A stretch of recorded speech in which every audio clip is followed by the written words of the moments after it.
Desde el Centro de Conferencias en Salt Lake City, Utah, esta es la sesión del sábado por la mañana de la Conferencia General Semestral número 194 de la Iglesia de Jesucristo de los Santos de los Últimos Días. Los discursantes han sido seleccionados de entre los líderes de la Iglesia y la música para esta sesión está a cargo del coro del Tabernáculo de la Manzana del Templo.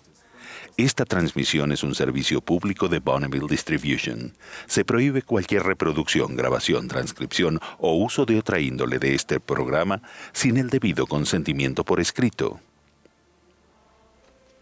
El presidente Henry B. Eyring, segundo consejero de la primera presidencia de la Iglesia, dirigirá esta sesión.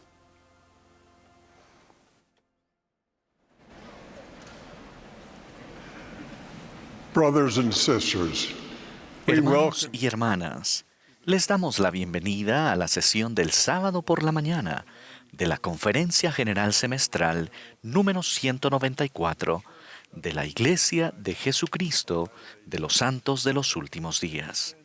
Y extendemos una cordial bienvenida a los miembros y amigos que participan en esta conferencia en todo el mundo. El presidente Russell M. Nelson, quien está viendo la conferencia desde casa, me ha pedido que dirija esta sesión. Reconocemos a las autoridades generales y a los oficiales generales que asistirán durante la conferencia. La música de esta sesión estará a cargo de el coro del Tabernáculo de la Manzana del Templo, bajo la dirección de Mac Wilberg y Ryan Murphy, con Richard Elliott y Brian Mathias al órgano. Nos complace contar con la participación de personas que viven fuera de los Estados Unidos que se unen al coro durante la conferencia. Son personas que viven en Argentina, Bolivia, Chile, la República Democrática del Congo, Ecuador, Francia, Alemania, Paraguay, Perú, España, Corea del Sur y Suiza. Les damos la bienvenida y estamos agradecidos por su participación. El coro dio inicio a esta reunión con glorias cantada a Dios y ahora nos complacerá con Santos Avanzad. Luego el elder J. Kimo Esplen, de los 70, ofrecerá la primera oración.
Our Father in heaven, Nuestro Padre Celestial, qué bendición es estar reunidos en este centro de conferencia tan hermoso y en muchos otros lugares en el mundo.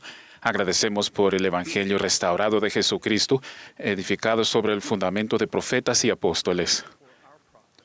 Agradecemos por nuestro profeta, el presidente Russell M. Nelson, por haber extendido su vida ahora hacia su año número 101. Por favor, bendícelo, bendice a sus consejeros y a los miembros del quórum de los 12. Agradecemos por la misericordia y el amor por convenio que nos has otorgado a nosotros como individuos y como pueblo. Y ahora rogamos que el Espíritu Santo, a medida que escuchemos y leamos estos discursos de la conferencia, que podamos recibirlos con alegría, que podamos estar sensibles a los sentimientos, impresiones espirituales y que podamos llegar a ser y actuar. Y rogamos también que aquellos que humildemente estén buscando alguna seguridad, que la puedan recibir mediante el Espíritu Santo. Agradecemos tanto formar parte de esta gran obra de los últimos días, de reunir a Israel en ambos lados del velo, desde las 4 partes del mundo. Pedimos que nos bendigas para que sigamos adelante con firmeza y con fe inquebrantable en Jesucristo. En el nombre de Jesucristo. Amén.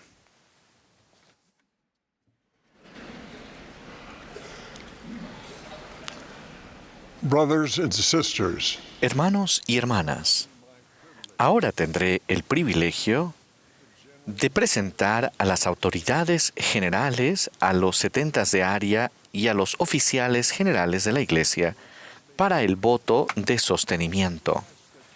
Les agradeceríamos que expresen su voto de la manera conocida donde quiera que se encuentren. Si alguien se opone a los sostenimientos, les pedimos que se comuniquen con su presidente de estaca. Se propone que sostengamos a Russell Marion Nelson como profeta, vidente y revelador y presidente de la Iglesia de Jesucristo de los Santos de los Últimos Días. A Dallin Harris Oaks como primer consejero de la primera presidencia y a Henry Bennion Eyring como segundo consejero de la primera presidencia. Los que estén a favor pueden manifestarlo. Opuestos, si los hay, pueden manifestarlo.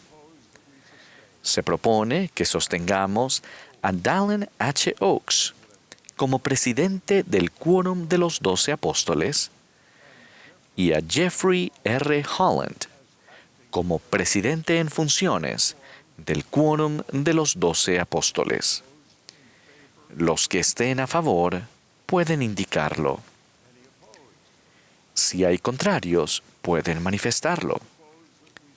Se propone que sostengamos a los siguientes hermanos como miembros del quórum de los 12 apóstoles: Jeffrey R. Holland, Dieter F. Uchtdorf, David A. Bednar, Quentin L. Cook, D. Todd Christofferson, Neil L. Anderson, Ronald A. Rasband, Gary E. Stevenson, Dale G. Renland, Garrett W. Gong, Ulises Soares y Patrick Kieran.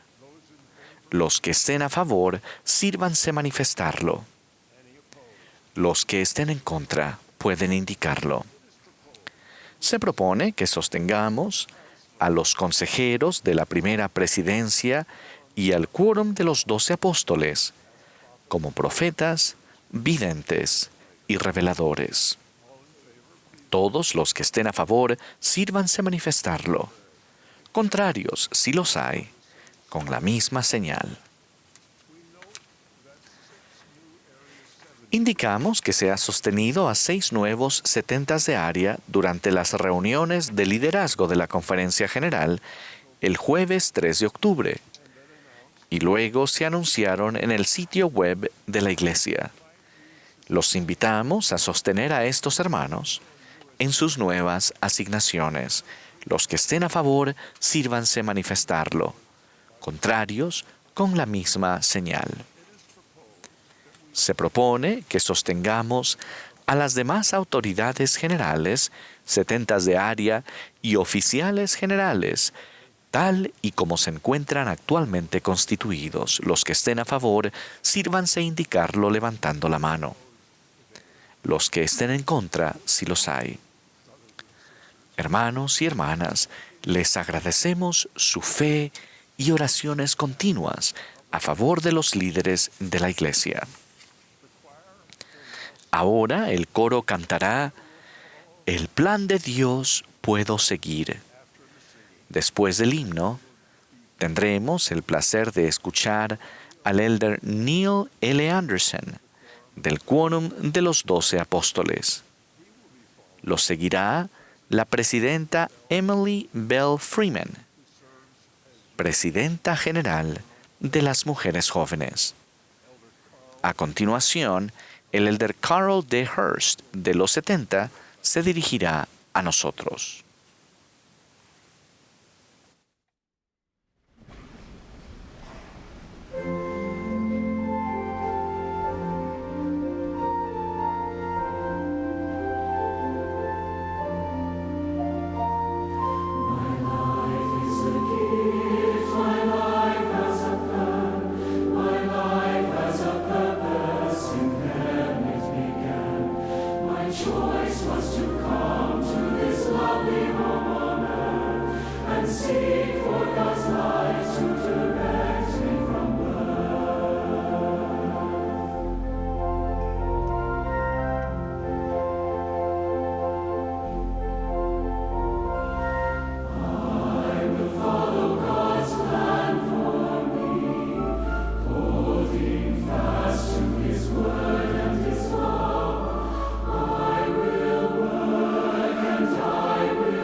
My dear brothers and sisters, Mis queridos hermanos y hermanas de todo el mundo, al comenzar este tiempo tan especial de conferencia general, los ojos de los cielos sin duda estarán fijados en nosotros. Escucharemos la voz del Señor a través de sus siervos, sentiremos la influencia guiadora, orientadora y consoladora del Espíritu Santo y nuestra fe se fortalecerá. Hace 3 años el presidente Russell M. Nelson comenzó la conferencia general con estas palabras: la revelación pura para las preguntas de su corazón hará que esta conferencia sea provechosa e inolvidable. Si aún no han buscado la ministración del Espíritu Santo para ayudarlos a escuchar lo que el Señor desea que escuchen durante estos 2 días, Los invito a que lo hagan ahora. Hagan que esta conferencia sea un tiempo para deleitarse con los mensajes que el Señor nos da a través de sus siervos. Las Escrituras relacionan de manera poderosa 3 palabras: fe, esperanza y caridad. El don de la esperanza es una investidura inestimable de Dios.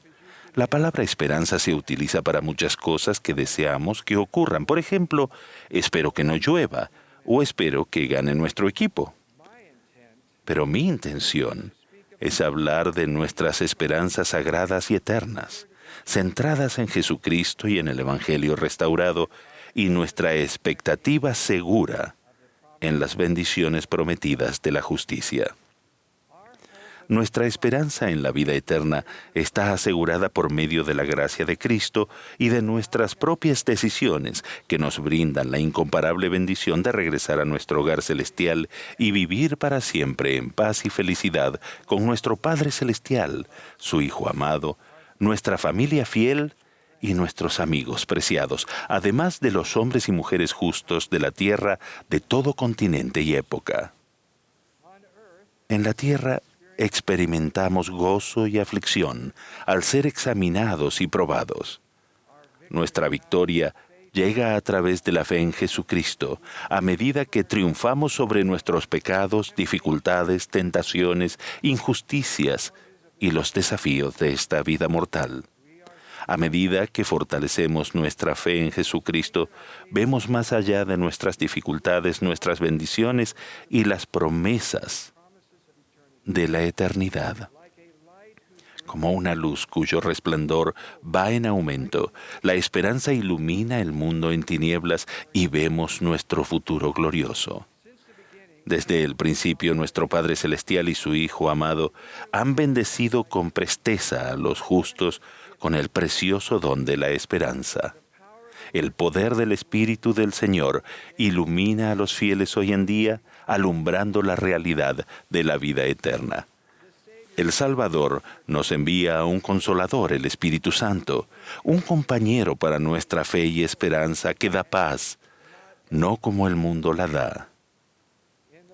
El Salvador dijo: «En el mundo tendréis aflicción, pero confiad, conservad un fulgor de esperanza, yo he vencido al mundo». En los momentos de dificultad, escogemos confiar en el Señor con fe y rogamos en silencio: «No se haga mi voluntad, sino la tuya». Sentimos la aprobación del Señor por nuestra mansa voluntad y esperamos la paz prometida que el Señor enviará en el momento en que Él decida. El apóstol Pablo enseñó: «El Dios de esperanza os llenará de gozo y paz, para que abundéis en esperanza». Gozosos en la esperanza, sufridos en la tribulación, por el poder del Espíritu Santo. El profeta Moroni experimentó de primera mano el tener esperanza en Cristo durante la tribulación y explicó así su situación extrema. «Me hallo solo y no tengo a dónde ir. No me doy a conocer a los lamanitas, no sea que me destruyan». De manera extraordinaria, en esa oscuridad y soledad, Moroni registra las palabras de esperanza de su padre diciendo: «Si un hombre tiene fe, es necesario que tenga esperanza, porque sin fe no puede haber esperanza. ¿Qué es lo que habéis de esperar? Debéis tener esperanza por medio de la expiación de Cristo y el poder de la resurrección, en que seréis levantados a vida eterna». Hermanos y hermanas, la esperanza es un don, una dádiva que crece a medida que aumenta nuestra fe en Jesucristo. Es la fe, la certeza de lo que se espera. Esto lo desarrollamos con los componentes de la certeza de nuestra fe por medio de la oración, los convenios del templo, el guardar los mandamientos, escudriñar las Escrituras y las palabras de los profetas modernos continuamente, al tomar la Santa Cena y adorar cada semana con otros santos. Para fortalecer nuestra fe en estos tiempos de iniquidad en aumento, el Señor ha mandado a su profeta que cubra la tierra con sus templos. Al entrar en la casa del Señor, sentimos el Espíritu de Dios que confirma nuestra esperanza. El templo testifica del sepulcro vacío y de que la vida continúa para todos más allá del velo.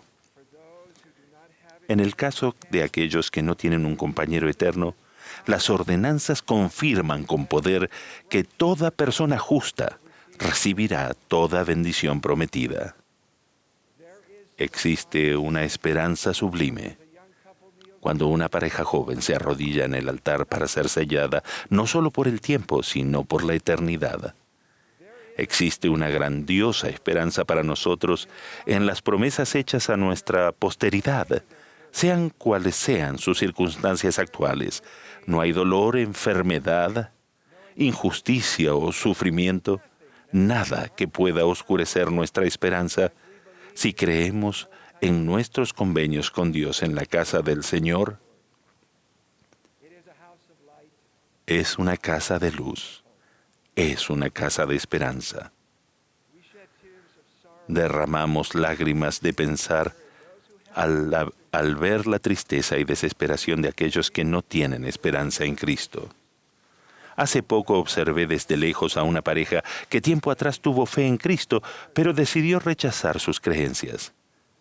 Tenían éxito en el mundo y encontraron placer en su intelecto y en el rechazo de su fe.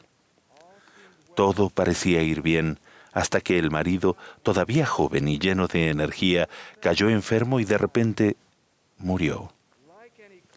Como un eclipse de sol, había bloqueado la luz del hijo, y el resultado fue un eclipse de esperanza. La esposa, en su incredulidad, se sintió desorientada, dolorosamente falta de preparación e incapaz de consolar a sus hijos. Su intelecto le había dicho que su vida estaba en perfecto orden hasta que, de repente, no podía ver un mañana, y su desesperación le trajo oscuridad y confusión. Ahora permítanme contraponer su desesperanza llena de dolor a la esperanza en Cristo de otra familia durante un tiempo de extremada dificultad.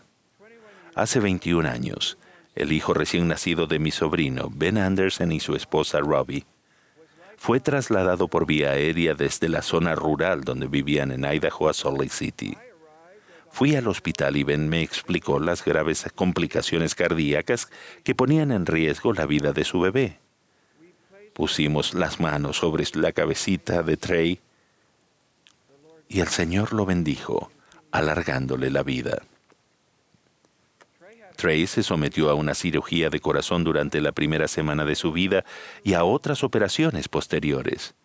Con el paso de los años, resultó evidente que Trey necesitaría un trasplante de corazón. Si bien su actividad física estaba limitada, su fe aumentó.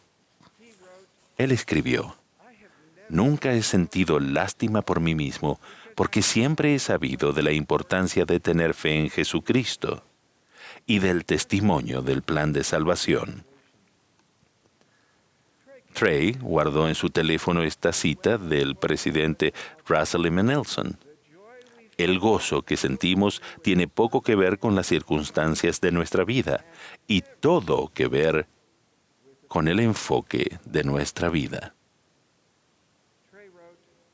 Trey escribió también: «Siempre he tenido un gran deseo de servir en una misión de tiempo completo, pero los médicos no me permitirán hacerlo hasta que pase al menos un año después de mi trasplante. Y he puesto mi fe en Jesucristo». Trey se alegró mucho de haber sido aceptado para estudiar contaduría en BYU a partir de este semestre. Pero se alegró mucho más a finales de julio al recibir la llamada que tanto había esperado, para que fuera al hospital a recibir su trasplante de corazón. «Un año», dijo Trey, «y estaré en la misión». Había grandes expectativas al entrar al quirófano. Sin embargo, durante la cirugía, se produjeron complicaciones devastadoras y Trey nunca recuperó la conciencia. Su madre Robbie dijo, el viernes fue el día más desolador, simplemente intentando asimilar todo. Me quedé despierta hasta tarde intentando procesarlo todo, pero el sábado me levanté con un sentimiento de gozo absoluto. No era solo paz, no era negación. Sentí gozo por mi hijo y sentí gozo como madre suya. Ben se había levantado mucho antes que yo y cuando finalmente pudimos hablar, él se había despertado exactamente con el mismo sentimiento. Ben explicó, la claridad llegó a mi alma cuando Dios me enseñó por medio de su Santo Espíritu. Me desperté a las 4 de la madrugada lleno de una paz y un gozo indescriptibles. ¿Cómo es esto posible? El fallecimiento de Trey es muy doloroso y lo echo muchísimo de menos. Pero el Señor no nos dejará desconsolados. Anhelo la futura reunión llena de gozo. Trey había escrito anteriormente en su diario estas palabras de un discurso de conferencia general del presidente Nelson. No parece posible sentir gozo cuando un hijo padece una enfermedad incurable, o cuando perdemos el empleo, o cuando nuestro cónyuge nos traiciona. Sin embargo, ese es precisamente el gozo que brinda el Salvador. Su gozo es constante, asegurándonos que nuestras aflicciones no serán más que por un breve momento y que serán consagradas para nuestro provecho. Hermanos y hermanas, la paz que buscan quizá no llegue con la rapidez que desean, pero les prometo que si confían en el Señor, su paz llegará. Nutramos nuestra preciosa fe, siguiendo adelante con un fulgor perfecto de esperanza. Testifico que nuestra esperanza es nuestro Salvador Jesucristo. Él es un Dios de esperanza, es el triunfo de la esperanza. Por medio de Él, todos nosotros y nuestros deseos llegarán. En el nombre de Jesucristo. Amén.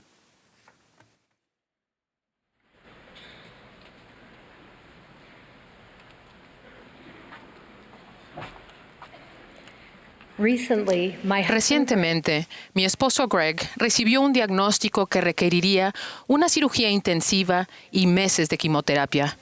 Como muchos de ustedes que han afrontado alguna situación similar, inmediatamente comenzamos a orar para pedir la ayuda del cielo y el poder de Dios. El domingo después de la cirugía, nos llevaron la Santa Cena a la habitación del hospital. En esa ocasión, yo fui la única que tomó la Santa Cena. Un trocito de pan, un vasito de agua. En la iglesia, mi mente a menudo se centra en la forma en que se administra la Santa Cena, en cómo se prepara, se bendice y se reparte. Pero aquella tarde, medité en el don del poder de Dios que está disponible para mí a través de esta ordenanza sagrada y la promesa por convenio que yo estaba haciendo al tomar ese trocito de pan y ese vasito de agua. Este era un momento en el que yo necesitaba poder del cielo. En medio de gran aflicción, agotamiento e incertidumbre, reflexioné en cuanto a este don que me permitiría recurrir al poder de Él, que tan desesperadamente necesitaba. Tomar la Santa Cena aumentaría la compañía que tendría del Espíritu del Señor, permitiéndome recurrir al don del poder de Dios e incluso a la administración de ángeles y la fortaleza habilitadora del Salvador para vencer. Creo que nunca había comprendido con tanta claridad que no solo importa quién oficia en la ordenanza, sino que también merece nuestra mayor atención aquello a lo que dicha ordenanza y nuestra promesa por convenio que la acompañan nos dan acceso. Las ordenanzas del sacerdocio y las promesas por convenio permiten que Dios nos santifique y obre maravillas en nuestra vida. Pero ¿cómo sucede esto? Primero, para que una ordenanza haga que se manifieste el poder de Dios en nuestra vida, debe realizarse con la autoridad del Hijo de Dios. El proceso de administrarla es importante. el Padre confió a Jesucristo las llaves y la autoridad para supervisar la administración de sus ordenanzas del sacerdocio, bajo su dirección, dentro del orden de su sacerdocio. Los hijos de Dios han sido ordenados para actuar en representación del Hijo de Dios. Segundo, no solo hemos de hacer promesas por convenio, debemos cumplirlas. En muchas ordenanzas del Evangelio hacemos convenios sagrados con Dios. Él promete bendecirnos si guardamos dichos convenios. Nos damos cuenta de que es la combinación de las ordenanzas del sacerdocio y el cumplimiento de las promesas por convenio lo que nos permite acceder al poder de Dios.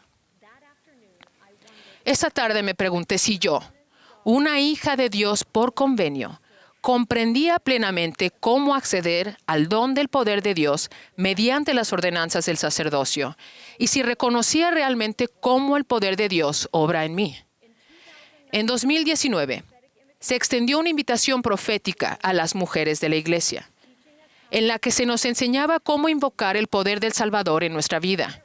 El presidente Russell M. Nelson nos invitó a estudiar Doctrina y Convenios 25, una revelación dada a Emma Smith en Harmony, Pensilvania.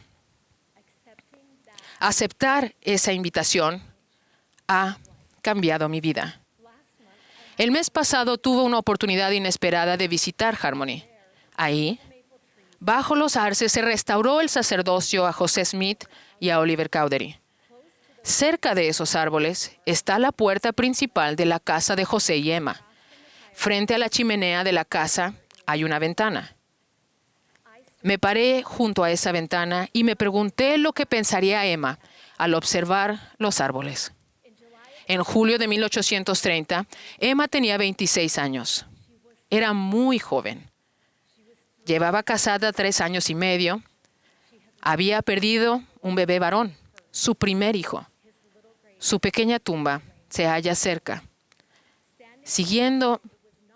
Estando parada sobre esta ventana, no me fue difícil imaginar lo que ella estaba pensando. De seguro se preocupaba por la economía, por la creciente persecución que amenazaba su seguridad y sobre su futuro. Y sin embargo, la obra de Dios estaba por todas partes a su alrededor. Se preguntaría también sobre el lugar que ella ocupaba en el plan, su propósito en su reino y su potencial a los ojos de Dios. Pienso que pudo haberlo hecho. Apenas al otro lado del camino, el don de la autoridad y las llaves del sacerdocio de Dios se habían restaurado a la tierra. Se trataba de un momento en el que Emma necesitaba el poder del cielo.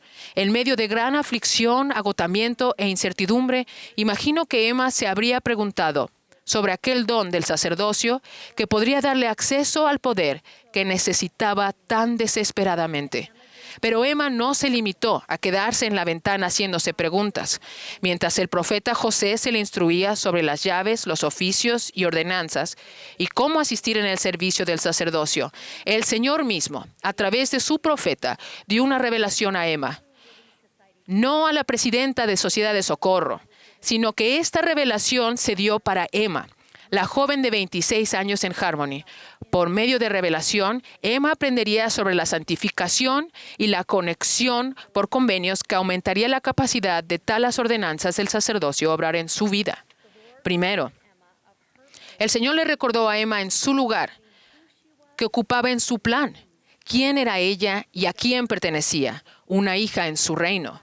Se le invitó a andar por las sendas de rectitud, un camino que incluía ordenanzas que darían acceso al poder de Dios si Emma se adhería a sus convenios. Segundo, en esos momentos de profundo duelo, el Señor le indicó su propósito. Emma no solo era testigo privilegiada de la restauración, era una partícipe esencial en la obra que estaba efectuándose. Se le apartaría para explicar las Escrituras y exhortar a la iglesia. Debería dedicar su tiempo a escribir y a aprender. A Emma se le dio la función sagrada de ayudar a preparar a los santos para adorar. Sus cantos al Señor se recibirían como oraciones y serían contestadas con una bendición sobre sus cabezas. Por último, el Señor describió el proceso de santificación interior que prepararía a Emma para la exaltación. Y si no haces esto, El Señor le explicó, no podrás venir a donde yo estoy. Si leemos detenidamente la sección 25, descubrimos que tiene lugar un importante avance. Emma pasaría de ser una hija en el reino a una dama elegida y luego una reina. Las ordenanzas del sacerdocio arónico y de Melquisedec, en combinación con el cumplimiento de sus promesas y convenios, aumentarían la compañía del Espíritu y de ángeles, dándole poder para atravesar los obstáculos de su vida con guía divina. A través de su poder, Dios le sanaría el corazón, aumentaría su capacidad y la transformaría en la versión de Emma que él sabía que ella podía llegar a ser. Y mediante las ordenanzas del sacerdocio de Melquisedec, se manifestaría el poder de la divinidad en su vida. Y el Señor descorrería el velo para que ella pudiera recibir entendimiento de él. Así es como el poder de Dios obra en nuestro interior. El presidente Russell M. Nelson enseñó, todo lo que sucedió en Harmony tiene implicaciones profundas para la vida de ustedes. La restauración del sacerdocio, junto con el consejo que el Señor le dio a Emma, pueden ser una guía y una bendición para cada una de ustedes. Tener acceso al poder de Dios en su vida requiere las mismas cosas que el Señor le indicó a Emma y a cada una de nosotras que debemos hacer. Había cosas importantes que sucedían a ambos lados de aquella ventana en Harmony, incluyendo la revelación dada a la dama elegida, a quien el Señor había llamado. Una revelación que fortalecería, animaría e instruiría a Emma Smith, la hija de Dios. Cuando nuestra nieta Isabel se le dio un nombre y una bendición, su padre la bendijo con el entendimiento sobre el sacerdocio, que ella continuaría creciendo en él y aprendiendo sobre las bendiciones que le brindaría en su vida, y que su fe en el sacerdocio crecería conforme continuara progresando en entendimiento. No es común que una niña pequeña se le bendiga para entender el sacerdocio y para aprender cómo esas ordenanzas del sacerdocio y promesas por convenio le ayudarán a acceder al poder de Dios. Pero yo recordé a Emma y pensé, ¿por qué no? Esta pequeña niña tiene el potencial de llegar a ser una dama elegida en su reino y con el tiempo una reina, mediante sus ordenanzas. Y si cumple las promesas por convenio, el poder de Dios obrará en ella y por medio de ella para ayudarla a superar cualquier cosa que la vida le prepare y llegará a ser la mujer de Dios que ella puede ser. Esto es algo que quiero que cada jovencita del reino comprenda. Vivan a la altura de sus privilegios. Aprendan cómo las ordenanzas del sacerdocio y las promesas por convenio permitirán que el poder de Dios fluya en su vida con más eficacia, obrando en ustedes y a través de ustedes, dándoles poder para alcanzar su pleno propósito y potencial. Estudien y mediten sobre las ordenanzas del sacerdocio arónico y de Melquisedec, las promesas por convenio que hacemos en cada una de ellas y sobre el poder de Dios al que tenemos acceso por medio de ordenanzas. Recuerden, no solo es quien oficia en las ordenanzas, también se merece su mayor atención a lo que da acceso dicha ordenanza y las promesas por convenio que ustedes han hecho. Participar de la Santa Cena es un recordatorio semanal de su poder para ayudarles a vencer.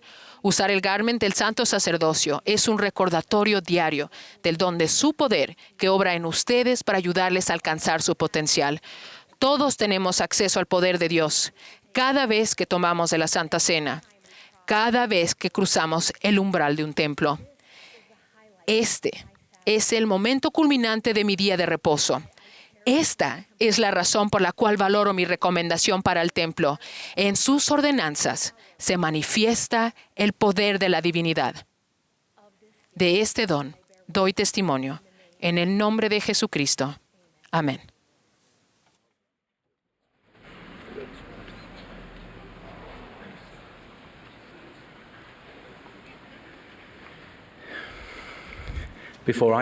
Antes de comenzar, debo decir que 2 de mis hijos se han desmayado mientras discursaban desde el púlpito. Y nunca antes me había sentido más identificado con ellos como en este momento. Tengo en mi mente esto. Pero en nuestra familia hay 6 hijos y a veces bromean entre ellos afirmando ser el hijo preferido. Y cada quien tiene diferentes razones para ser el favorito. Nuestro amor por cada uno de ellos es puro, gratificante y absoluto. No podríamos amar a ninguno más que al otro. Con el nacimiento de cada hijo vino la expansión más hermosa de nuestro amor. La forma en que más me identifico con el amor que mi Padre Celestial tiene por mí es a través del amor que siento yo por mis hijos.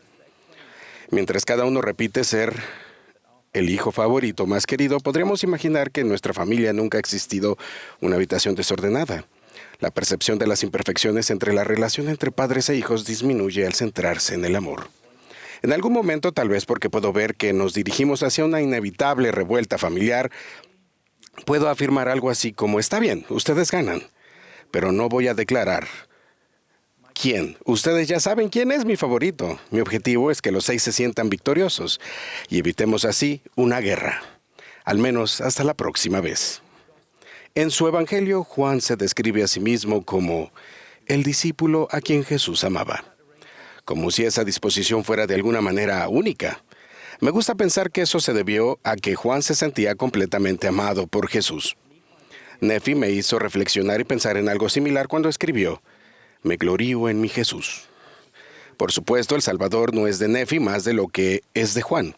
Y sin embargo, la naturaleza personal de la relación de Nefi con su Jesús lo llevó a esta tierna descripción. ¿No es maravilloso que existan momentos en los que podamos sentirnos tan plenos y personalmente reconocidos y amados? Nefi pudo referirse a él como su Jesús, y también podemos hacerlo. El amor de nuestro Salvador es el amor más fuerte, más noble y más elevado, y Él provee hasta sentirnos saciados. El amor divino nunca se agota, y todos somos sus queridos hijos e hijas preferidos. El amor de Dios está donde todos nos entrelazamos como los círculos de un diagrama de Venn. Sean cuales sean nuestras diferencias, su amor es donde encontramos la unidad. ¿No es de sorprenderse que los mandamientos más grandes sean amar a Dios y amar a los que nos rodean? Al ver personas que muestran amor cristiano los unos por los otros, siento que este amor contiene más que solo su amor. Es su amor que también tiene divinidad en sí. Cuando nos amamos entre sí de esta manera tan completa y plenamente como podamos, los cielos también se involucran. Así que si alguien que nos importa parece estar distante del amor divino, podemos seguir este modelo de buscar actos que nos acerquen a Dios y luego hacer algo que nos acerque a ellos. Una invitación tácita a venir a Cristo. Ojalá pudiera platicar con ustedes y poder preguntarles qué circunstancias les hacen sentir el amor de Dios. ¿Qué versículos de las Escrituras? ¿Qué actos de servicio en particular? ¿Qué lugares? ¿Qué tipo de música? ¿En compañía de quién? La conferencia general es un lugar enriquecedor para aprender sobre conectarse con el amor celestial. Quizás se sientan estar muy lejos del amor de Dios. Quizá escuchen un coro de voces de desánimo y obscuridad que influye en sus pensamientos. Mensajes que les dicen que están demasiado heridos, confundidos, demasiado débiles e ignorados, que son demasiado diferentes o que están muy desorientados para merecer el amor celestial. De una manera real. Si escuchan estas ideas, por favor, escuchen lo siguiente. Esas voces simplemente se equivocan. Con confianza podemos desestimar que el estar quebrantados no nos excluye de ninguna manera del amor celestial. Cada vez que cantamos el himno que nos recuerda que nuestro amado e inmaculado Salvador eligió padecer de muerte y dolor. Cada vez que participemos del pan repartido. Ciertamente Jesús quita toda vergüenza al quebrantado. A través de su quebranto, Él llegó a ser perfecto y puede hacernos perfectos a pesar de todo. Él estuvo quebrantado, solo, desgarrado y mancillado. Y tal vez nos podamos sentir así. Pero no estamos separados del amor de Dios. Como dice aquella canción, gente herida, amor real. Es posible que ustedes sepan algún secreto sobre ustedes mismos que los haga sentir indignos de ser amados. Aunque crean tener razón en cuanto a lo que saben de ustedes mismos, se equivocan al pensar que están fuera del alcance del amor de Dios. En ocasiones somos crueles e impacientes con nosotros mismos de maneras que nunca podríamos ser con nadie más. Hay mucho que hacer en esta vida, pero el autodesprecio y la vergonzosa autocondena no están en esta lista. Sin importar cuán desfigurados nos podamos sentir, ¿sus brazos no se han acercado? No, no es así. Siempre son lo suficientemente largos como para darnos su mano y abrazarnos a cada uno. Cuando no sea posible sentir esa calidez del amor divino, pero que no se ha marchado, las propias palabras de Dios son que los montes se moverán y los collados serán quitados, mas no se quitará de nosotros su bondad. Así que la idea de que Dios ha dejado de amarnos debe estar tan abajo en la lista de posibles explicaciones en la vida que no lleguemos a ella sino hasta después de que los montes y las colinas se hayan retirado. Disfruto mucho este poderoso simbolismo de las montañas como evidencia de la certeza del amor de Dios. Se entreteje en los relatos de aquellos que acuden a los montes para poder recibir revelación y en la descripción de Isaías que el monte de la casa de Jehová está establecido como cabeza de los montes. La casa del Señor es el hogar de nuestros convenios más preciados y un lugar para que todos nos apartemos y nos adentremos profundamente en la evidencia del amor de nuestro Padre por nosotros.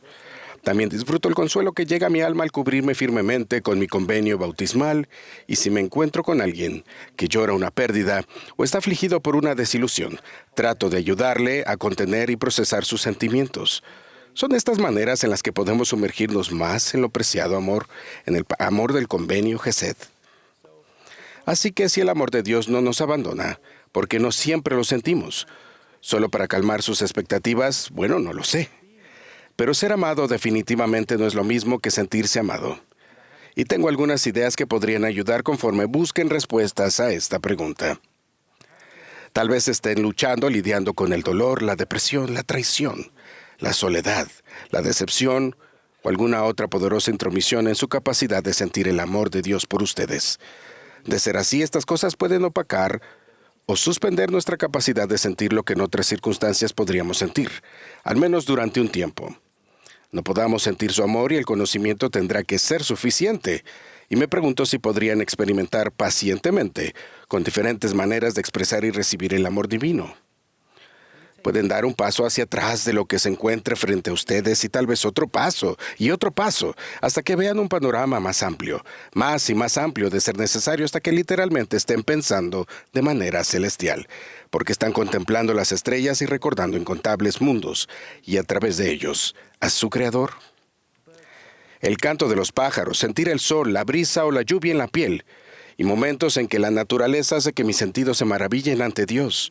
Todo contribuye y proporciona una conexión celestial. Quizás el consuelo de los amigos fieles te ayudará. Tal vez la música o prestar servicio. ¿Han llevado un registro o un diario de ocasiones en las que su conexión con Dios fue más clara? ¿Podrían invitar a quienes confían a compartir sus fuentes de conexión divina con ustedes a medida que buscan alivio y comprensión? Me pregunto, si Jesús escogiera un lugar donde ustedes y Él pudieran reunirse, un lugar privado, donde pudieran centrarse de manera única en Él, ¿elegiría Él su lugar único, el de ustedes, de aquel sufrimiento personal, el lugar de su necesidad más profunda? ¿Dónde más podría ser? ¿Dónde más podrían ir? Un lugar en el que se sientan tan solos que deban estar realmente solos, pero en el que no lo están del todo. Un lugar que tal vez solo Él haya viajado y que en realidad Él ya ha preparado para recibirlos allí. Cuando ustedes lleguen, si están esperando a que Él llegue, es posible que Él ya se encuentre allí a su alcance. Si se sienten llenos de amor en esta etapa de su vida, por favor traten de aferrarse a eso con la misma eficacia con la que un colador, un filtro retiene el agua. Salpíquenlo donde quiera que vaya. Uno de los milagros de la economía divina es que al tratar de compartir el amor de Jesús, descubrimos que nos encontramos llenos de una variante del principio de que todo el que pierda su vida por causa de mí, la hallará. Estar llenos del amor de Dios nos protege de las tormentas de la vida, pero también hace que los momentos felices sean más felices. Nuestros días alegres y soleados sean aún más brillantes por la luz del sol en nuestra alma. Arraiguémonos y cimentémonos en nuestro Jesús y en su amor. Busquemos y registremos experiencias en las que sintamos su amor y poder en nuestra vida. El gozo del Evangelio está al alcance de todos, no solo para los felices, no solo para los desconsolados. El gozo es nuestro propósito, no el don de nuestras circunstancias. Tenemos buenas razones para regocijarnos y llenarnos de amor para con Dios y todos los hombres. Hagámoslo. En el nombre de Jesucristo. Amén.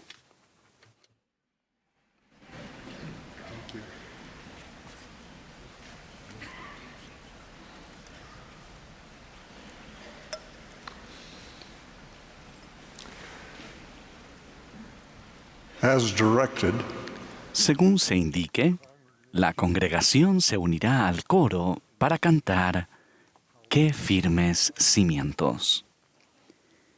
Luego escucharemos al elder Dale G. Renland, del Quórum de los 12 Apóstoles. Le seguirán el elder David P. Homer y Gregorio E. Casillas de los 70.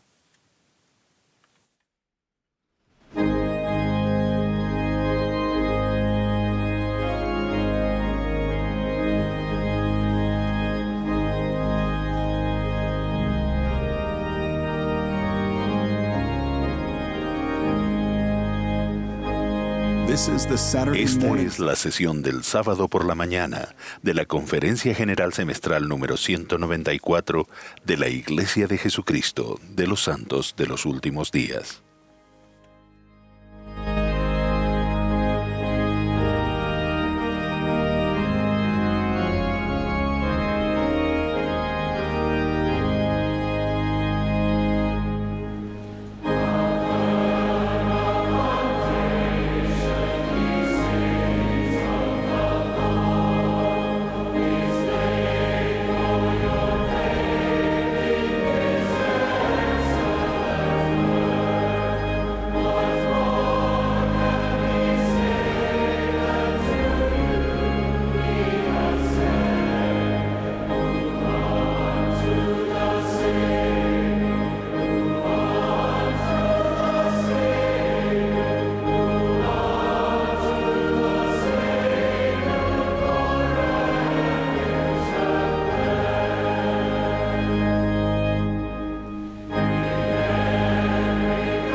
Durante siglos, la pólvora fue el explosivo más potente. Con ella se podía lanzar balas de cañón, pero no era muy eficaz en minería y construcción de carreteras. Era simplemente demasiado débil para desmenuzar rocas. En 1846, el químico italiano Ascanio Sobrero sintetizó un explosivo nuevo, la nitroglicerina. Este fluido aceitoso era al menos 1000 veces más potente que la pólvora y podía desmenuzar rocas con facilidad. Desafortunadamente era inestable. Si se la dejaba caer desde una pequeña altura, explotaba. También se alcanzaba altas alturas. Si se enfriaba demasiado. E incluso se quedaba inquieta en una sala fresca y oscura, finalmente explotaba. La mayoría de los países prohibieron su transporte y muchos incluso su fabricación. En 1860, el científico sueco Alfred Nobel intentó establecer la nitroglicerina. Después de 7 años de experimentación, alcanzó su objetivo al absorber la nitroglicerina en una sustancia sin ningún valor llamada tierra de diatomeas o diatomita. La diatomita es una roca porosa que se puede machacar hasta convertirla en un polvo fino. Al mezclarla con nitroglicerina, la diatomita la absorbe y la pasta resultante se puede moldear en forma de cartuchos. De ese modo, la nitroglicerina era mucho más estable. Se la podía almacenar de forma segura, transportar y utilizar sin que perdiera su poder de explosión. Nobel llamó la combinación de nitroglicerina y diatomita dinamita. La dinamita cambió el mundo y enriqueció a Nobel. Sin un estabilizador, la nitroglicerina era sencillamente demasiado peligrosa para tener valor comercial, como lo descubrió Acanto Sobrero. Y por sí mismo, el estabilizador, la diatomita, tenía poco valor. Sin embargo, la combinación de ambos componentes hizo que la dinamita se convirtiera en algo transformador y preciado. De manera similar, la combinación del Evangelio de Jesucristo y la Iglesia de Jesucristo de los Santos de los Últimos Días nos proporciona beneficios poderosos y transformadores. El Evangelio es perfecto, pero requiere de una iglesia con mandato divino para predicarlo, mantener su pureza y administrar sus santas ordenanzas con el poder y la autoridad del Salvador. Consideren la combinación del Evangelio del Salvador y su iglesia tal como lo ha establecido el profeta Alma del Libro de Mormón.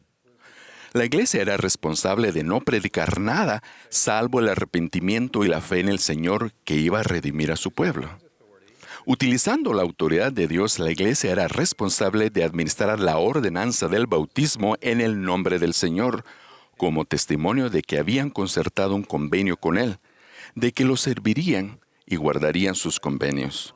Las personas que fueron bautizadas tomaron sobre sí el nombre de Jesucristo, se unieron a su iglesia y recibieron la promesa de un gran poder a través del derramamiento del Espíritu. Las personas se congregaron en las aguas de Mormón para escuchar a Alma predicar el Evangelio. Aunque contemplaron con veneración esas aguas y los bosques circundantes, la iglesia del Señor no era ni un lugar ni un edificio, ni lo es en la actualidad. La iglesia es sencillamente personas normales, discípulos de Jesucristo, congregados y organizados en una estructura divinamente designada que ayuda al Señor a llevar a cabo sus propósitos. La iglesia es el instrumento mediante el cual aprendemos la función central de Jesucristo en el plan del Padre Celestial. La iglesia proporciona el modo autorizado para que las personas participen en las ordenanzas y hagan convenios perdurables con Dios. Guardar esos convenios nos acerca más a Dios, nos da acceso a su poder y nos transforma en lo que Él desea que lleguemos a ser. Al igual que la dinamita sin la nitroglicerina no es especial, la Iglesia del Salvador es especial solo si se fundamenta en su Evangelio. Sin el Evangelio del Salvador y la autoridad para administrar sus ordenanzas, la Iglesia no es extraordinaria. Sin el efecto estabilizador de la diatomita, la nitroglicerina tenía un valor limitado como explosivo.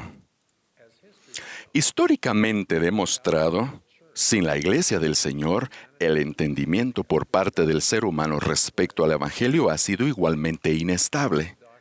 Ha tendido a desviarse doctrinalmente y ha estado sujeto a la influencia de religiones, culturas y filosofías diferentes. Una amalgama de tales influencias se ha puesto de manifiesto en cada dispensación que ha precedido a esta última. Aunque inicialmente el Evangelio les fue revelado en su pureza, la interpretación y la puesta en práctica de ese Evangelio gradualmente se convirtió en devoción que carecía de su poder porque el marco divinamente autorizado ya no estaba presente. La Iglesia de Jesucristo de los Santos de los Últimos Días habilita el acceso al poder de Dios porque está autorizada por Él para enseñar la doctrina de Cristo como para ofrecer las ordenanzas de salvación y exaltación del Evangelio. El Salvador anhela perdonar nuestros pecados, ayudarnos a acceder a su poder y transformarnos. Él sufrió por nuestros pecados y ansía evitarnos el castigo que de otro modo mereceríamos. Él quiere que lleguemos a ser santos y que seamos perfeccionados en Él. Jesucristo tiene el poder para hacer eso. Él no se limitó a empatizar con nuestras imperfecciones y a lamentar nuestra condenación eterna como consecuencia del pecado. No, Él fue más allá, infinitamente más allá, y restauró su iglesia para habilitar el acceso a su poder. La esencia del Evangelio que enseña la iglesia es que Jesucristo llevó nuestras enfermedades y sufrió nuestros dolores. Se cargó en Él la iniquidad de todos nosotros. Él sufrió la cruz, quebrantó las ataduras de la muerte, ha subido a los cielos y se ha sentado a la diestra de Dios para reclamar del Padre sus derechos de misericordia. El Salvador hizo todo esto porque ama a su Padre y nos ama a nosotros. Él ya ha pagado el precio infinito, por lo tanto, Él puede reclamar a todos los que tienen fe en Él y aboga por ellos, por nosotros. Jesucristo tan solo quiere que nos arrepintamos y vengamos a Él para que Él pueda justificarnos y santificarnos. En ese deseo, Él es implacable e inmutable. El acceso por convenio a su poder y su amor se provee por medio de su iglesia. La combinación del Evangelio del Salvador y su iglesia transforma nuestra vida. Transformó la vida de mis abuelos maternos. Mi abuelo Oscar Anderson trabajó en un astillero en Hjörmarsö, una isla del archipiélago de Estocolmo. Su esposa Albertina y sus hijos vivían en la Suecia continental. Cada 2 semanas en sábado, Oscar remaba en su bote hasta su hogar para pasar el fin de semana antes de volver el domingo por la noche. Un día, él escuchó a 2 misioneros americanos predicar el Evangelio restaurado de Jesucristo. Oscar sintió que lo que había escuchado era la verdad pura y se sintió lleno de un gozo indescriptible. La siguiente vez que volvió a casa, le contó a Albertina con entusiasmo acerca de los misioneros. Él le explicó que creía lo que ellos habían enseñado. Le pidió que leyera los folletos que los misioneros le habían entregado y le dijo que no pensaba que ninguno de sus futuros hijos debía ser bautizado de niño. Ella se indignó mucho y tiró los panfletos a la basura. No hablaron mucho más hasta que él regresó al trabajo el domingo por la noche. Tan pronto él se marchó, ella recogió los folletos, comparó detenidamente su doctrina con las enseñanzas de su gastada Biblia. Estaba asombrada de sentir que lo que había leído era verdadero. La siguiente vez que Oscar vino a su casa, fue recibido con una cálida bienvenida, al igual que el libro de Mormón que él traía consigo. Ella lo leyó con gran interés, comparándolo de nuevo con la doctrina de su Biblia. Al igual que Oscar, ella reconoció la verdad pura y se sintió llena de un gozo indescriptible. Oscar, Albertina y sus hijos se mudaron a Hjörmarsö para estar cerca de los pocos miembros de la iglesia que había allí. Una semana después de ser bautizados en 1916, Oscar fue llamado a ser el líder del grupo. Como a muchos nuevos conversos, ellos enfrentaron críticas debido a su nueva fe. Los granjeros locales se negaron a venderles leche, así que Oscar cruzaba el fiordo remando cada día para comprar la leche de un granjero más tolerante. Sin embargo, durante los siguientes años, la cantidad de miembros de la iglesia aumentó, en parte debido al poderoso testimonio y ardiente fervor misional de Albertina. Cuando el grupo llegó a ser una rama, Oscar fue llamado como presidente de la rama. Los miembros de esa rama sentían veneración por esa isla. Era para ellos sus aguas de Mormón, porque fue allí donde llegaron al conocimiento de su Redentor. A lo largo de los años, conforme guardaban su convenio bautismal, Oscar y Albertina fueron transformados por el poder de Jesucristo. Ellos anhelaban hacer más convenios y recibir las bendiciones del templo. Para obtener esas bendiciones, emigraron permanentemente desde su hogar en Suecia hasta Salt Lake City en 1949. Oscar había servido como líder de los miembros de Hurmarsú durante 33 años. La combinación de nitroglicerina y diatomita hizo que la dinamita tuviera valor. La combinación del Evangelio de Jesucristo y su iglesia es incalculable. Oscar y Albertina escucharon el Evangelio restaurado porque un profeta de Dios había llamado, asignado y enviado misioneros a Suecia. Por mandato divino, los misioneros enseñaron la doctrina de Cristo y con la autoridad del sacerdocio bautizaron a Oscar y Albertina. Como miembros, Oscar y Albertina siguieron aprendiendo, desarrollándose y sirvieron a otros. Se convirtieron en santos de los últimos días porque guardaron los convenios que habían hecho. El Salvador se refiere a la iglesia de Jesucristo de los santos de los últimos días como mi iglesia, porque Él le ha dado el mandato a ella de llevar a cabo sus propósitos, predicar su evangelio, proporcionar sus ordenanzas y convenios y hacer posible que su poder nos justifique y santifique. Sin su iglesia no hay autoridad, no hay predicación de las verdades reveladas en su nombre. No hay ordenanzas ni convenios, no hay manifestación del poder de la divinidad, no hay transformación en quien Dios quiere que lleguemos a ser y el plan de Dios para sus hijos es desdeñado. La iglesia en esta dispensación es esencial para su plan. Los invito a comprometerse más plenamente con el Salvador, su evangelio y su iglesia. Al hacerlo, descubrirán que la combinación del Evangelio del Salvador y su iglesia trae poder a sus vidas. Este poder es mucho mayor que el de la dinamita. Este desmenuzará las rocas en su camino y los transformará en herederos del reino de Dios y serán llenos de ese gozo que es inefable y lleno de gloria. En el nombre de Jesucristo. Amén.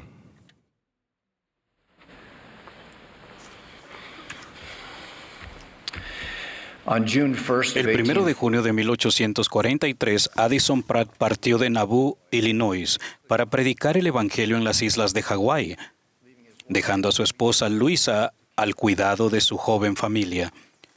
Cuando las persecuciones en Nauvoo se intensificaron, forzando a los santos a irse, y más tarde en Winter Quarters, mientras se preparaban para emigrar al Valle del Lago Salado, Luisa se enfrentó a la decisión de si hacer el viaje o no. Habría sido más fácil quedarse y esperar el regreso de su esposo que viajar sola.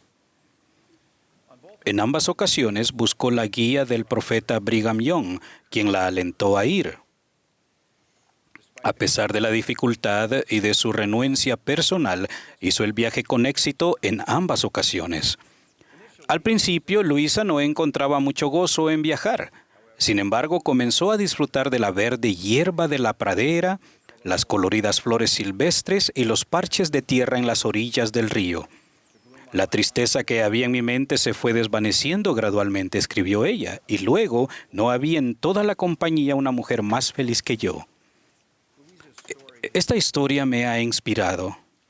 Admiro su disposición de dejar sus preferencias personales, así como su capacidad para confiar en Dios y cómo su fe le ayudó a ver la situación de otra manera.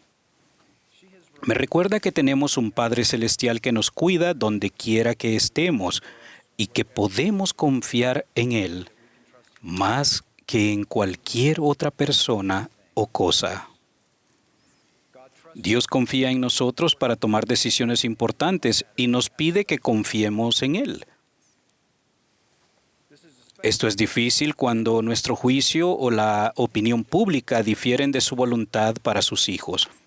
Algunos sugieren que deberíamos redefinir los límites entre lo bueno y lo malo porque dicen que la verdad es relativa, que la realidad se define por sí misma, o que Dios es tan generoso que no le importa lo que hagamos. Aprender a discernir la verdad de Dios puede ser un desafío, y es útil recordar que nosotros no definimos los límites entre lo bueno y lo malo. Dios ha establecido estos límites basándose en verdades eternas para nuestro beneficio y bendición. El deseo de cambiar la verdad eterna de Dios tiene una larga historia. Comenzó antes de que el mundo existiera, cuando Satanás se rebeló contra el plan de Dios, buscando destruir el albedrío humano. Siguiendo este modelo, personas como Cheren, Neor y Corior han argumentado que la fe es una insensatez, la revelación es irrelevante y que cualquier cosa que queramos hacer está bien.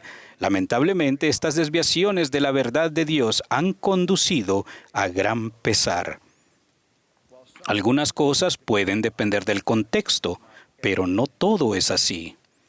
El presidente Russell M. Nelson ha enseñado que las verdades de salvación de Dios son absolutas, independientes y definidas por Dios mismo.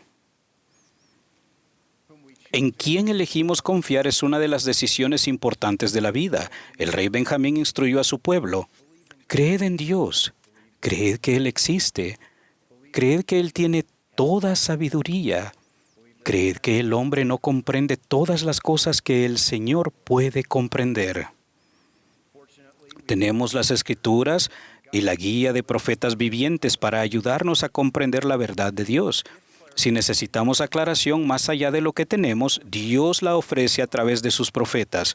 Él responderá a nuestras oraciones sinceras mediante el Espíritu Santo a medida que procuremos entender verdades que aún no apreciamos plenamente. El elder Neil L. Anderson una vez enseñó que no deberíamos sorprendernos si en ocasiones nuestras perspectivas personales no están en armonía con las enseñanzas del profeta del Señor. Esos son momentos de aprendizaje, dijo él, de humildad en los que nos arrodillamos en oración. Caminamos hacia adelante con fe, sabiendo que con el tiempo recibiremos más claridad espiritual de nuestro Padre Celestial. En todo momento, es útil recordar la enseñanza de Alma de que Dios da su palabra según la atención y el esfuerzo que nosotros le dedicamos. Si damos oído a la palabra de Dios, recibiremos más. Si ignoramos su consejo, recibiremos menos hasta no tener nada. Esta pérdida de conocimiento no significa que la verdad fuera incorrecta, más bien muestra que hemos perdido la capacidad de entenderla. En Capernaum, el Salvador enseñó en cuanto a su identidad y misión. Muchos encontraron sus palabras difíciles de escuchar, lo que los llevó a darle la espalda y ya no andar con él. ¿Por qué se alejaron? Porque no les gustó lo que decía. Así que, confiando en su propio juicio, se alejaron, negándose a sí mismos las bendiciones que habrían recibido si se hubieran quedado. Es fácil que nuestro orgullo se interponga entre nosotros y la verdad eterna. Cuando no entendamos, podemos hacer una pausa, dejar que nuestros sentimientos se calmen y elegir cómo responder. El Salvador nos instó a mirar hacia Él en todo pensamiento, no dudar, no temer. Cuando nos centramos en el Salvador, nuestra fe puede comenzar a superar nuestras inquietudes. Como nos aconsejó el elder Dieter F. Uchtdorf, por favor, duden de sus dudas antes que dudar de su fe. Nunca debemos permitir que la duda nos mantenga prisioneros y nos prive del amor, la paz y los dones divinos que vienen mediante la fe en el Señor Jesucristo. Cuando los discípulos se alejaron del Salvador aquel día, Él preguntó a los 12, ¿también vosotros queréis iros? Pedro respondió, Señor, ¿a quién iremos?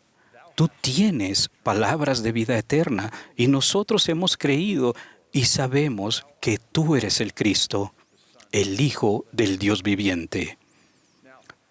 Los apóstoles vivían en el mismo mundo y se enfrentaban a las mismas presiones sociales que los discípulos que se alejaron. Sin embargo, eligieron su fe en ese momento y confiaron en Dios, conservando así las bendiciones que Dios otorga a quienes permanecen. Tal vez nos encontremos en ambos lados de esta decisión. Cuando nos resulta difícil entender o aceptar la voluntad de Dios, es reconfortante recordar que Él nos ama tal como somos, donde quiera que nos encontremos. Y Él tiene algo mejor para nosotros. Si acudimos a Él, Él nos ayudará.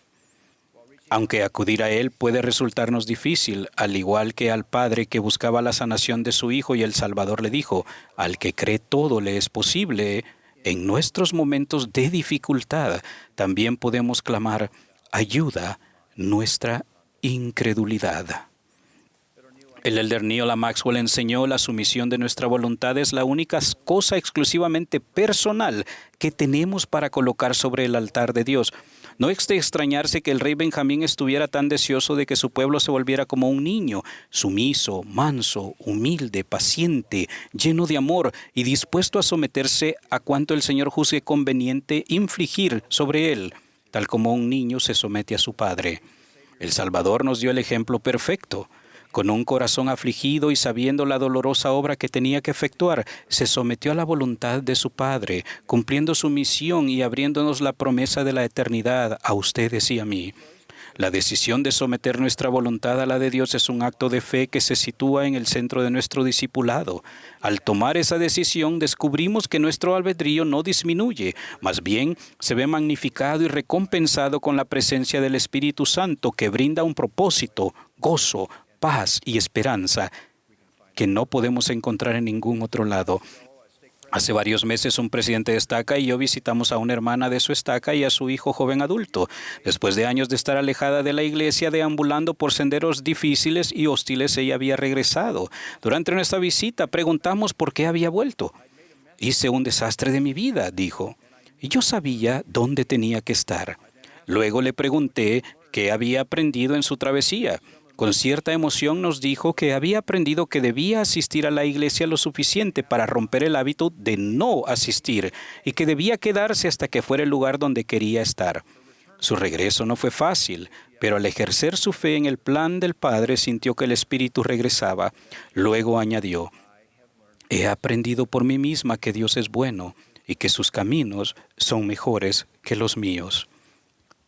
Doy testimonio de Dios, nuestro Padre eterno que nos ama, de su Hijo Jesucristo que nos salvó. Ellos conocen nuestros dolores y desafíos, nunca nos abandonarán y saben perfectamente cómo socorrernos. Podemos tener buen ánimo mientras confiamos en ellos más que en cualquier otra cosa o persona. En el sagrado nombre de Jesucristo. Amén.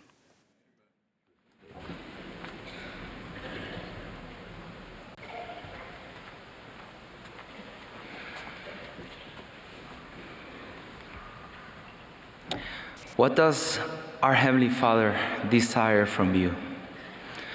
¿Qué desea de ustedes el Padre Celestial?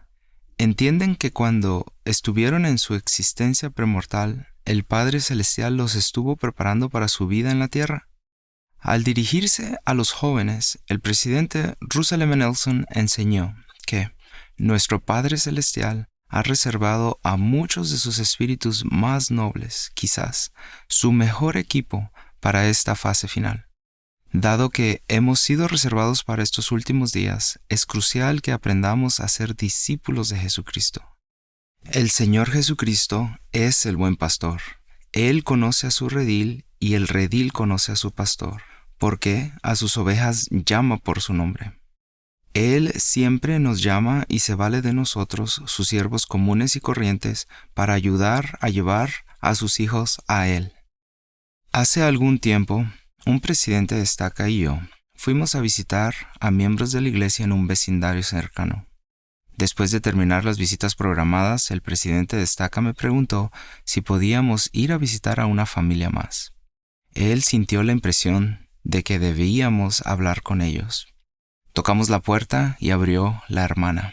Ella me miró, pero no me conocía, así que no fue muy expresiva. Señalé con la mano al presidente de estaca, quien la saludó por su nombre. Tan pronto como ella lo oyó y lo vio, se llenó de gozo. Ahí, parados en la puerta, ambos se abrazaron y lloraron juntos. Esto marcó el sentimiento de la visita.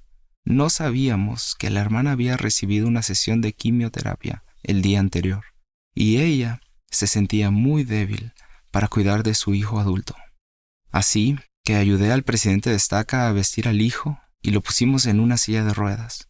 Le dimos de comer la comida que otra dulce hermana del barrio había llevado anteriormente y la ayudamos con otras cosas. Antes de salir de la casa, pudimos bendecirlos. Durante la visita mi mente no dejaba de pensar en que Jesucristo los amaba profundamente. Él los entiende de manera personal y conoce el dolor de su situación personal. Casi toda la visita se desarrolló en silencio. En esa ocasión, no dimos un sermón ni compartimos nuestro pasaje favorito de las Escrituras, pero el Señor nos bendijo abundantemente con su Espíritu. Una de las grandes razones por las que su Padre Celestial los ha enviado aquí en este tiempo es para que puedan alcanzar todo su potencial. Predicad mi Evangelio nos enseña que, como discípulos de Cristo, debemos evitar compararnos unos con otros. Sus habilidades espirituales son únicas, personales e innatas, y su Padre Celestial desea ayudarlos a desarrollarlas. Siempre habrá alguien a quien pueden ayudar a sentir el amor de su Padre Celestial. El potencial de ustedes es divino, aunque sin duda es importante que se preparen para tener éxito en este mundo tan competitivo. Una de las misiones cruciales de toda su vida es llegar a ser discípulos de Jesucristo y seguir las impresiones del Espíritu. Al hacerlo, Dios bendecirá su vida, bendecirá su familia actual o futura y bendecirá la vida de aquellos de los hijos con los que se encuentren. Vivimos en una época de grandes oportunidades. Si bien afrontamos muchas dificultades, sé que están ahí en parte para permitirnos ayudar a otros a sentir el amor de nuestro Padre Celestial. El presidente Nelson enseñó: en los días venideros veremos las mayores manifestaciones del poder del Salvador que el mundo jamás haya visto. Tenemos el privilegio de cuidar a personas que necesitan una mano que les ayude, un abrazo de consuelo o, simplemente, que estemos con ellas en silencio. Si podemos contribuir a aliviar sus cargas, aunque sea por un momento, entonces podremos ver las grandes manifestaciones del poder del Salvador en sus vidas. Como discípulos de Jesucristo, los santos de los últimos días pueden marcar una diferencia positiva en el mundo. Podemos brindar un sentido de gozo que se refleja en nuestro rostro, un gozo que compartimos con palabras de amor y actos de bondad. Seamos buenos vecinos, buenos empleadores, buenos trabajadores. Esforcémonos por ser buenos cristianos en todo momento. El Señor ha restaurado su Evangelio con las ordenanzas necesarias de tal forma que los hijos del Padre Celestial pueden tener todas las promesas que nos vinculan a Él. Al ayudar a nuestras hermanas y hermanos en sus dificultades diarias, recordemos también ayudarlos a hacer y guardar estas promesas sagradas que han hecho a su Padre Celestial para que Él, a cambio, pueda prometerles las más ricas bendiciones para esta vida y la eternidad. Estas promesas son posibles solamente a través de la restauración del Evangelio de Jesucristo y las llaves del sacerdocio. En otras palabras, podemos ayudar a otros a permanecer en la senda de los convenios. Algunos de nosotros nos desviamos de la senda de vez en cuando. Por ello debemos recordar que, para nuestro Padre Celestial, siempre tenemos la posibilidad de regresar. Aún si no seguimos el curso más perfecto, el Salvador siempre nos recuerda que, cuantas veces nos arrepintamos y pidamos perdón con verdadera intención, seremos perdonados. Una de las artimañas del adversario en la actualidad es hacernos pensar y creer que no hay forma de que podamos cambiar o que no hay esperanza. Esta forma destructiva de pensar hace que muchos de nosotros dejemos de intentarlo. Y es en ese momento cuando nuestro amor, nuestras palabras de ánimo y apoyo, nuestro tiempo y nuestra ayuda pueden dar a alguien suficiente esperanza para intentarlo una vez más. Quizá piensen, sí, pero ¿quién me ministra a mí? Al ir y bendecir las vidas de nuestros hermanos y hermanas, obtendremos testimonios que llenarán nuestra vida de fe en el Señor Jesucristo. Estos testimonios nos revitalizarán de forma que queramos intentarlo una vez más. El Santo Espíritu nos revivirá y nos ayudará con testimonios renovados a continuar lidiando con nuestras propias dificultades y pruebas personales. Cada vez que buscamos bendecir las vidas de otros, el Señor tiene aún más misericordia de nosotros, nos fortalece y ayuda en nuestra vida. Por favor, recuerden que el Señor Jesucristo es su Salvador y los entiende personalmente. Él sabe lo que representa cumplir un llamamiento y dejar otras cosas atrás para ayudar a los hijos de Dios. Él tiene el poder de bendecirlos en todas las cosas, si ustedes creen en Él y no dudan. Mis queridos hermanos y hermanas, afirmo que en aquel día en el que un líder del sacerdocio se sintió inspirado para que fuéramos a visitar a una madre y a su hijo que no teníamos en la agenda, Dios sabía que ellos nos necesitaban. Y, al final, yo fui la persona que fue ministrada. Aquel día recibí una de las lecciones más grandes del amor del Salvador por nosotros. Testifico que Jesucristo es el Salvador del mundo, que vive, que vivió y murió por ustedes y por mí, que resucitó por ustedes y por mí, de forma que podemos aspirar a reuniones celestiales llenas de gozo con aquellos que están al otro lado del velo. Sé que Él los comprende a ustedes y a mí de manera perfecta. Él entiende cada uno de nuestros momentos difíciles y tiene el poder de ayudarnos en esos momentos en los que nos sentimos más vulnerables. Sé que el Señor Jesucristo y nuestro Padre Celestial se aparecieron a José Smith para restaurar el Evangelio en estos tiempos. Sé que nuestro querido profeta Russell M. Nelson es un profeta del Señor y testifico de esto en el nombre de Jesucristo. Amén.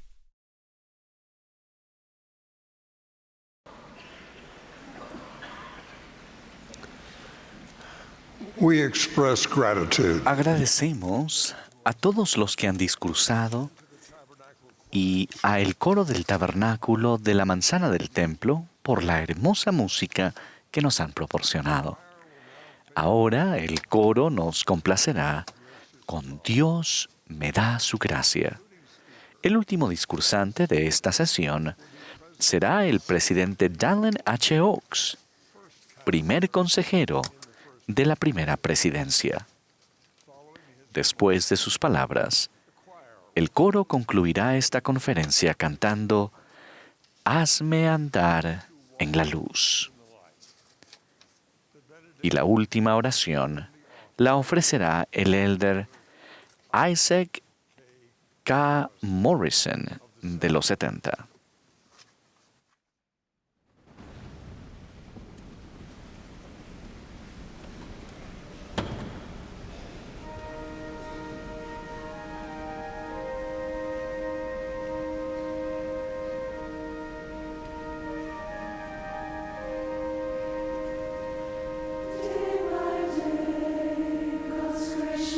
Surrounds me as a bond.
This year, millions have been inspired by the gospel. Este año, el plan de estudio del Evangelio, conocido por la invitación del Salvador, Ven, sígueme, ha inspirado a millones de personas.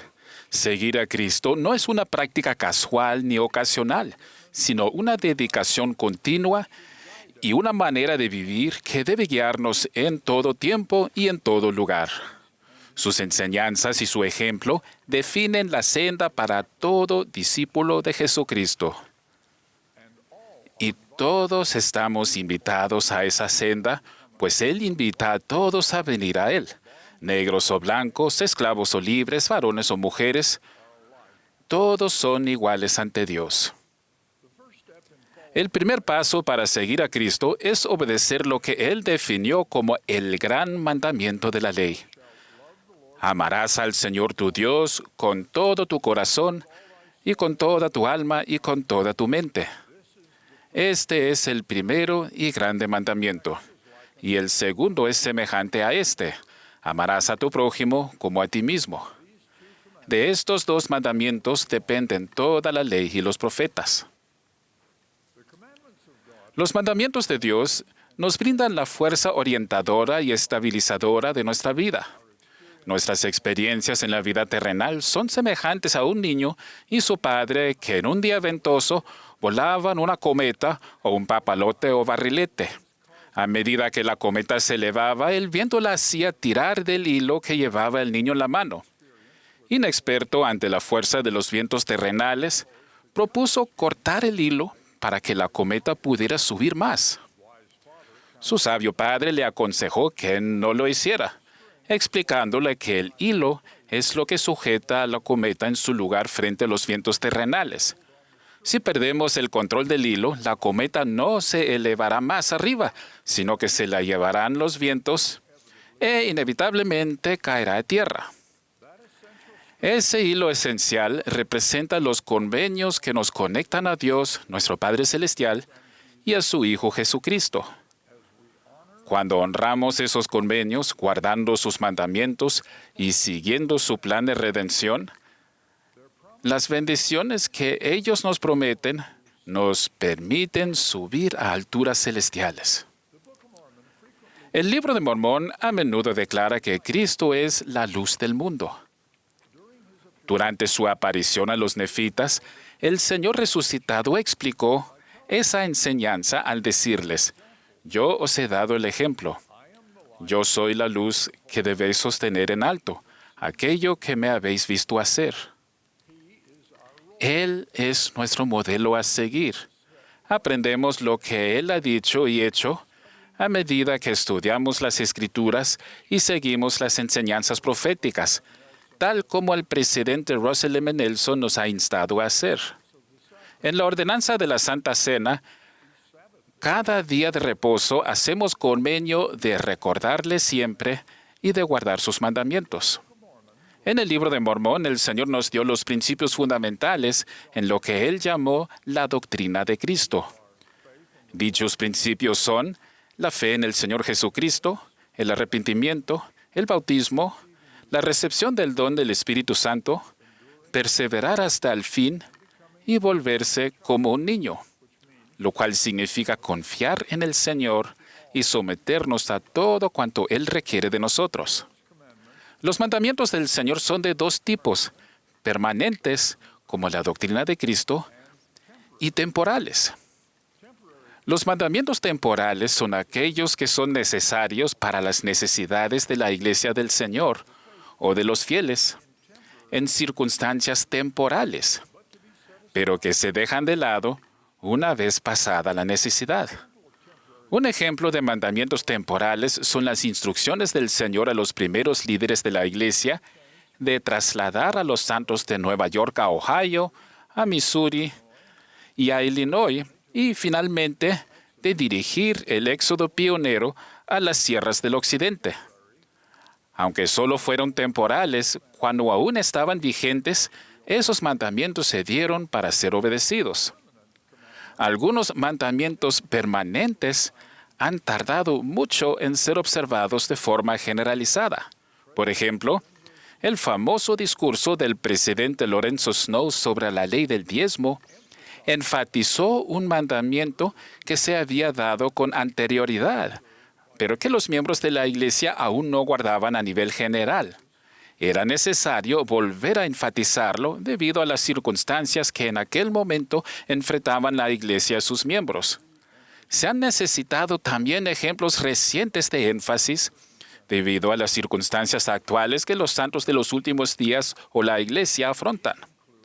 Entre ellos, la proclamación sobre la familia, emitida por el presidente Gordon B. Hinckley hace una generación atrás, y el reciente llamado del presidente Russell M. Nelson a que la Iglesia sea conocida por su nombre relevado, la Iglesia de Jesucristo de los Santos de los Últimos Días.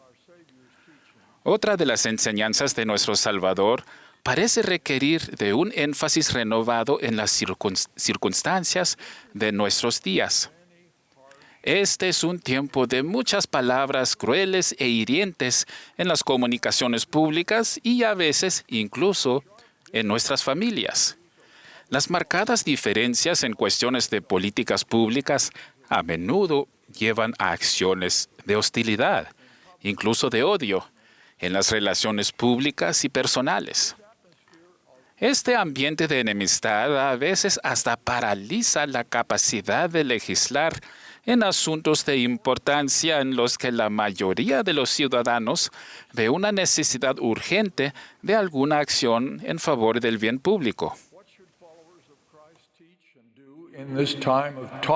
¿Qué deberían enseñar y hacer los seguidores de Cristo en esta época de comunicaciones tóxicas? ¿Cuáles fueron sus enseñanzas y ejemplos? Es significativo que entre los primeros principios que enseñó Jesús cuando se apareció a los nefitas, se encuentra el de evitar la contención. Si bien enseñó esto en el contexto de disputas sobre doctrina religiosa, las razones que él dio se aplican claramente a las comunicaciones y relaciones en la política, la legislación pública y familiares.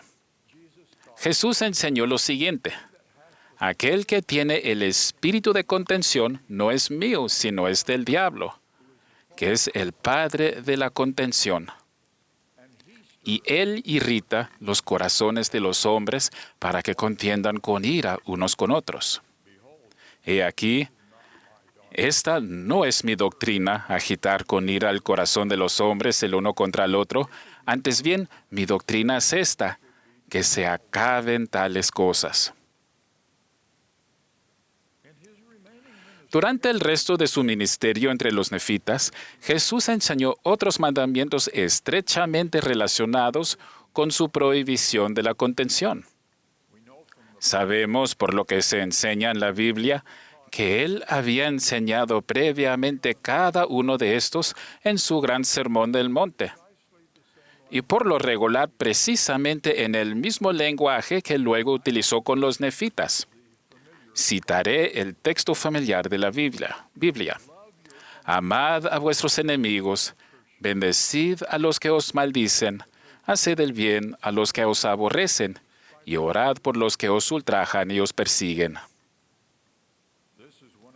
Este es uno de los mandamientos más conocidos de Cristo, el más revolucionario y más difícil de seguir.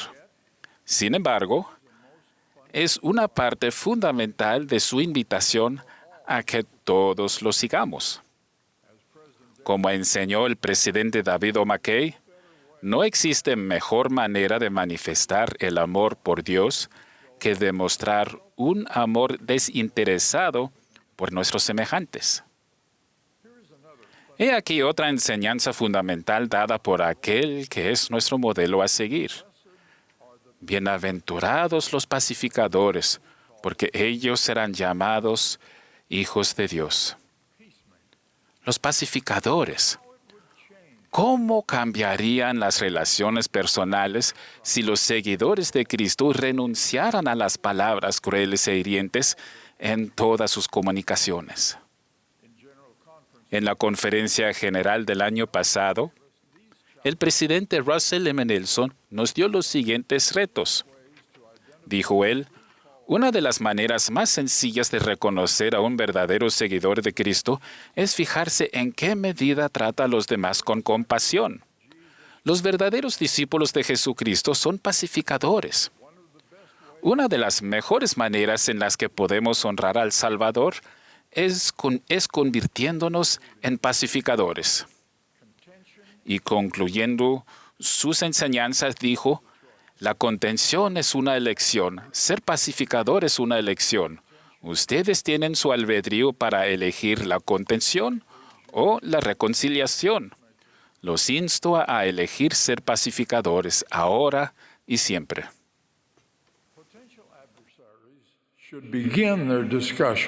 En las conversaciones, los posibles adversarios deberían comenzar identificando puntos en común en los que todos estén de acuerdo. Para seguir a nuestro modelo perfecto y a su profeta, debemos practicar lo que popularmente se conoce como la regla de oro.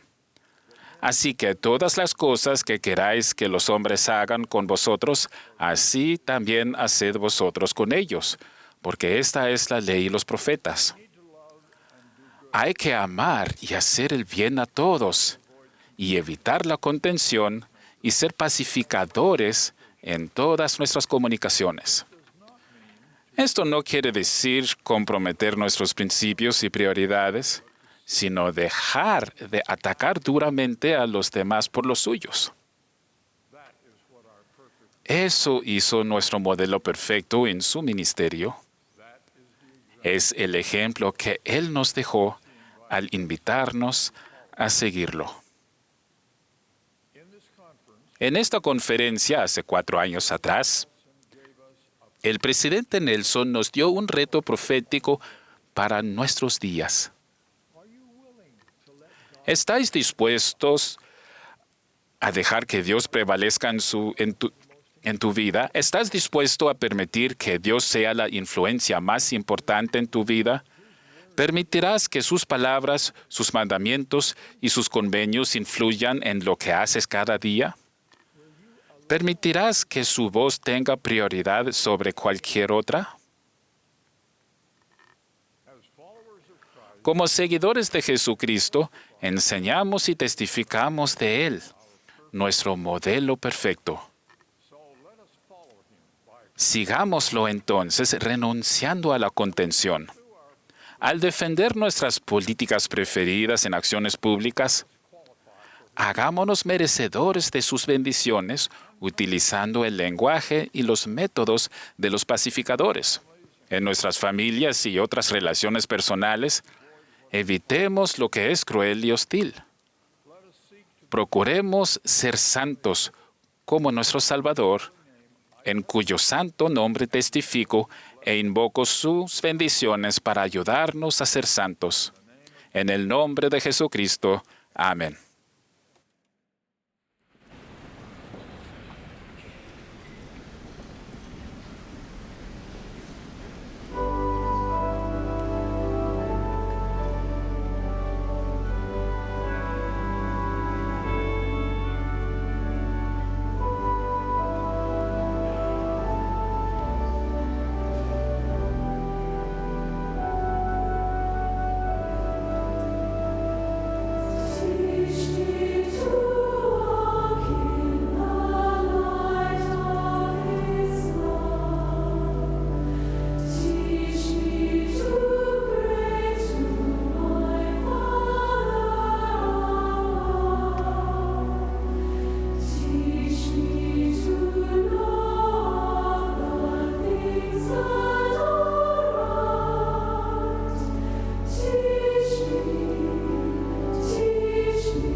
Heavenly Father, Padre Celestial, en el término de esta hermosa sesión de la conferencia, nuestros corazones están llenos de amor por ti y agradecemos por tu Hijo Jesucristo, por su vida, por sus enseñanzas y por su expiación.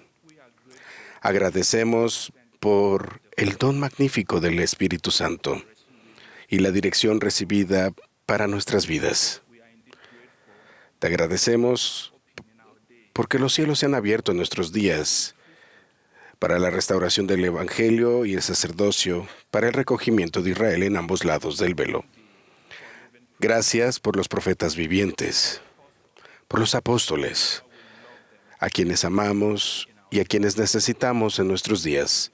Te pedimos por fortaleza y por ayuda y por salud para cada uno de ellos. Querido Padre, hemos sido inspirados a poder andar en tu luz. Ayúdanos donde sea que podamos vivir en el mundo para que podamos llevar la luz de Cristo y su imagen en nuestros continentes, para que podamos crear y generar la paz, una mayor esperanza, una mayor fe y santidad entre tus hijos del convenio. Ofrecemos esta oración de manera sagrada por nuestro Señor y Salvador, y en el nombre de nuestro Salvador Jesucristo. Amén.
Esta ha sido la transmisión de la sesión del sábado por la mañana de la Conferencia General Semestral número 194 de la Iglesia de Jesucristo de los Santos de los Últimos Días.